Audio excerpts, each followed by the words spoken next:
meet with Saul because Saul went to relieve himself in a cave, and David and his men were far back in the cave. The men said, "This is the day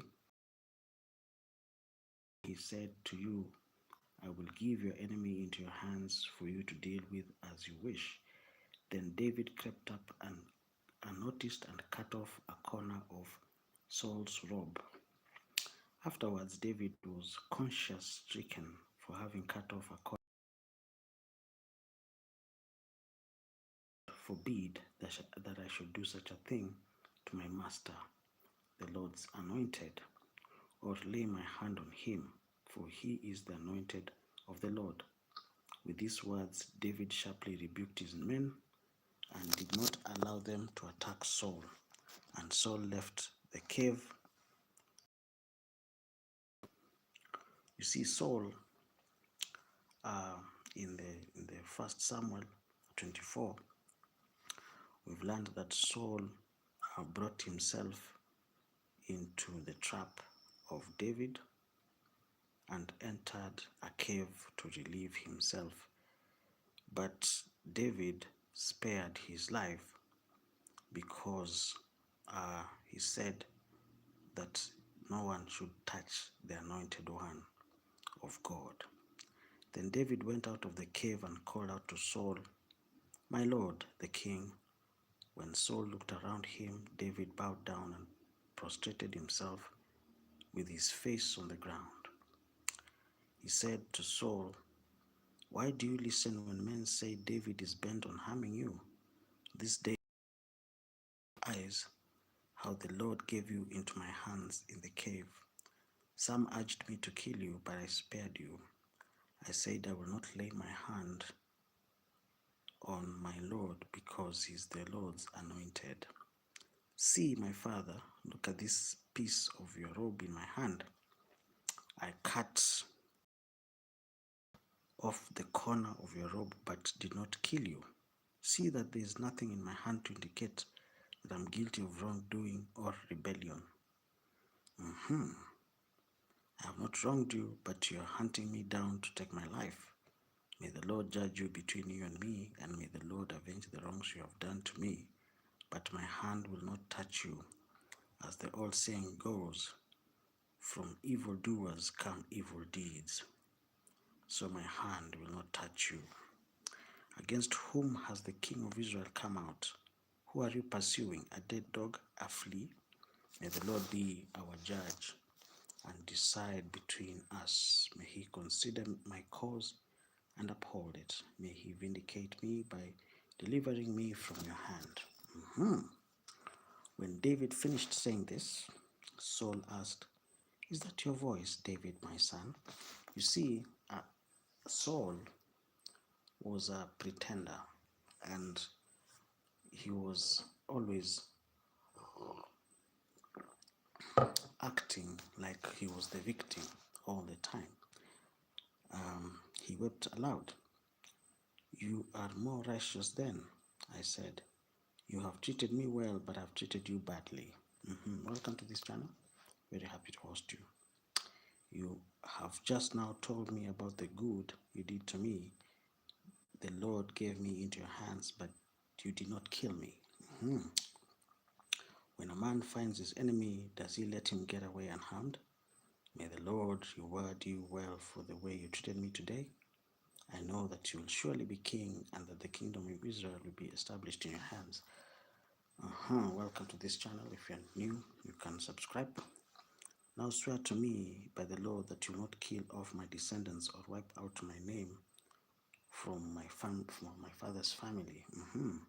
So David gave his oath to Saul. Then Saul returned home, but David and his men went up in the stronghold.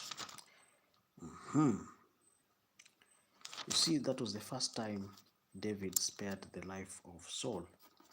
If we read further, we will see that every day Saul was becoming worse and worse. Okay, there was an evil spirit that was tormenting him. he was not thinking. He was always, he forgot about the kingdom and started pursuing one man. You can see how wrong he was. Now Samuel died, and all Israel assembled and mourned for him, and they buried him at his home in Ramah. Then David, Jacqueline, welcome to this channel. You can subscribe. Then David moved up into the desert of Paran. A certain man in Maon who had property. Welcome to this channel, Popcat. Welcome.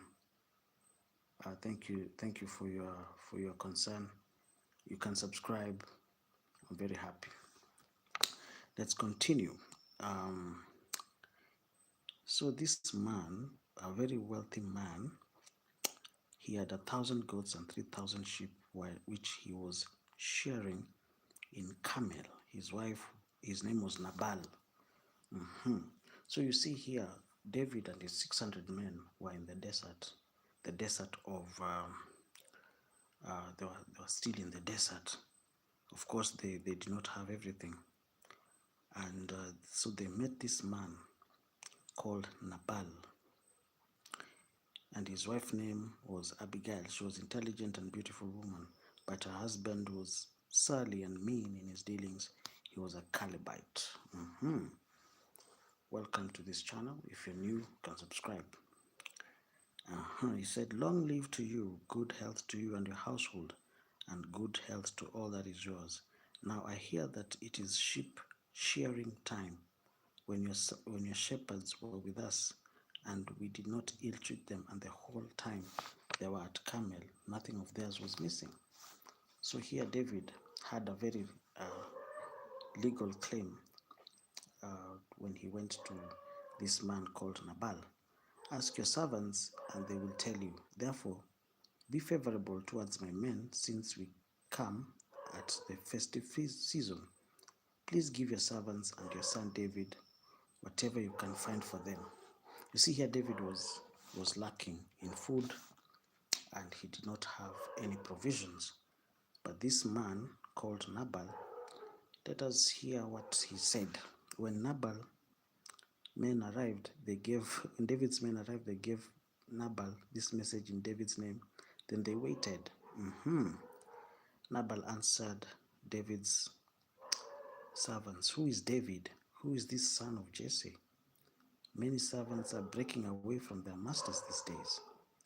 Why should I take my bread and water and meat I have slaughtered for my shepherds and give it to men coming from who knows where? You see here, this man called Nabal was very mean towards David. David's men turned around and went back. When they arrived, they reported every word. David said to his men, each of you strap on your sword. So they did, and David's men strapped on his own as well. About 400 went up with David, while 200 stayed with the suppliers.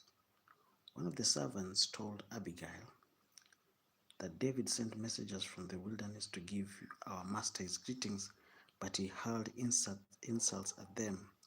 Yet these men were very good to us. They did not ill-treat us.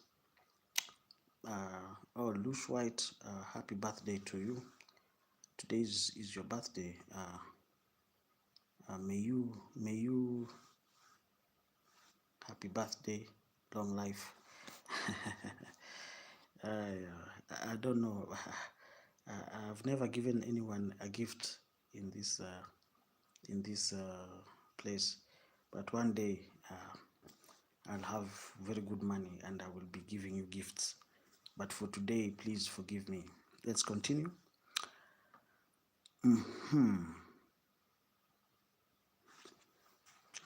So night and day there were a wall around us at the whole time we were herding our sheep near them.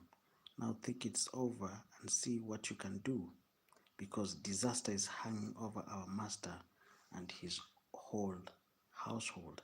He's such a wicked man that no one can talk to him. Abigail acted quickly. She took 200 loaves of bread, 2 skins of wine, 5 just sheep, five roasted grain, 100 cakes of raisins, and 200 cakes of pressed figs, and loaded them on donkeys. Then she told her servants, "Go on ahead, I'll follow you." But she did not tell her husband Nabal. As she came riding her donkey into a mountain ravine, there were David, his men descending towards her, and she met him. David had just said, "It's been useless all my watching over this fellow's property in the wilderness, so that nothing of his was missing. He has paid me back evil for good." May God deal with David, be it so severely, if by morning I leave alive one male of all who belong to him. So when this man ill-treated David, David had vowed to destroy his entire household. Let's continue. When Abigail saw David, she quickly got off her donkey and bowed down before David with her face on the ground. She fell at his feet and said, "Pardon your servant, my lord, and let me speak to you."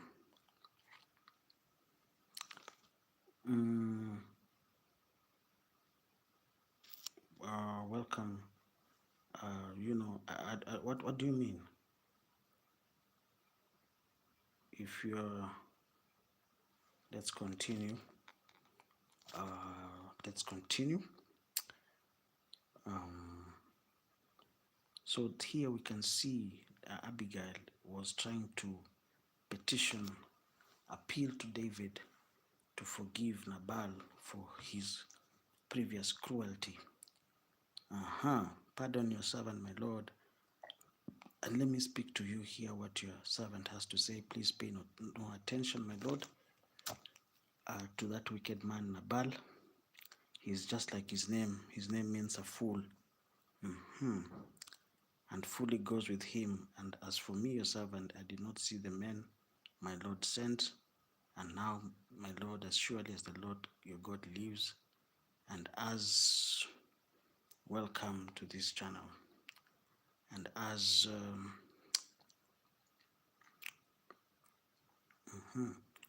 since the Lord has kept you from bloodshed and from avenging yourself with your own hands, may your enemies and all who are intent on harming my Lord like Nabal, and let this gift which your servant has brought to my Lord be given to the men who follow you. Joshua, welcome to this channel. So let's continue.